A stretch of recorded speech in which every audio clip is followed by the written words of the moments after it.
America కొత్త అధ్యక్షుడిగా Trump బాధ్యతలు తీసుకోకముందే ఆ దేశంలో కీలక మార్పులు చోటు చేసుకుంటున్నాయి. ఇప్పటికే తన టీంను సిద్ధం చేసుకున్న ట్రంప్ పాలన ఎలా చేయాలనే దానిపై ఫోకస్ చేశాడు.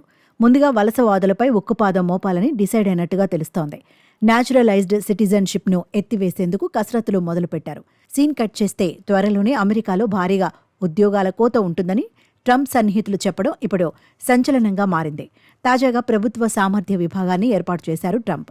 ఈ విభాగానికి ప్రపంచ కుబేరుడు ఎలాన్ మస్క్, భారత సంతతికి చెందిన వివేక్ రామస్వామి సారథ్యం వహించనున్నారు. ఈ విభాగం ఏర్పడిన కొన్ని గంటల్లోనే వివేక్ రామస్వామి కీలక వ్యాఖ్యలు చేశారు. అగ్రరాజ్య ప్రభుత్వ ఉద్యోగాల్లో భారీగా కోతలు విధించే అవకాశం ఉందని ఆయన సూచనప్రాయంగా వెల్లడించారు. ఫ్లోరిడాలోని ట్రంప్ ఎస్టేట్ మారాలాగోలో జరిగిన ఓ కార్యక్రమంలో వివేక్ రామస్వామి పాల్గొన్నారు.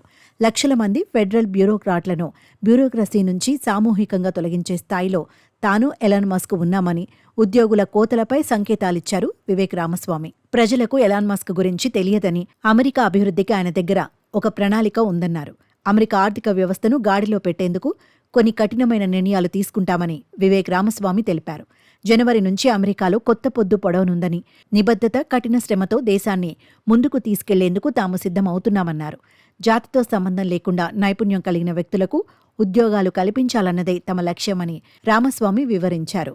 అధ్యక్ష ఎన్నికల్లో విజయం సాధించిన ట్రంప్ తన గెలుపు కోసం కృషి చేసిన వారిని కీలక పదవుల్లో నియమిస్తున్నారు. ఈ క్రమంలోనే టెస్లా అధిపతి ఎలాన్ మస్క్, భారత సంతతికి చెందిన పారిశ్రామికవేత్త వివేక్ రామస్వామిలకు తన కార్యవర్గంలో చోటు కల్పించారు.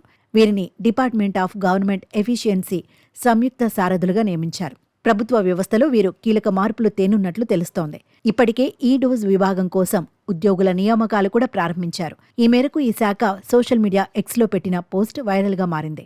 మస్క్ వివేక్ కోసం 80 గంటలు పనిచేసేవారు. హై ఐక్యూ ఉన్నవారు దరఖాస్తు చేసుకోవాలని ఆ పోస్టులో పేర్కొనడం గమనార్హం.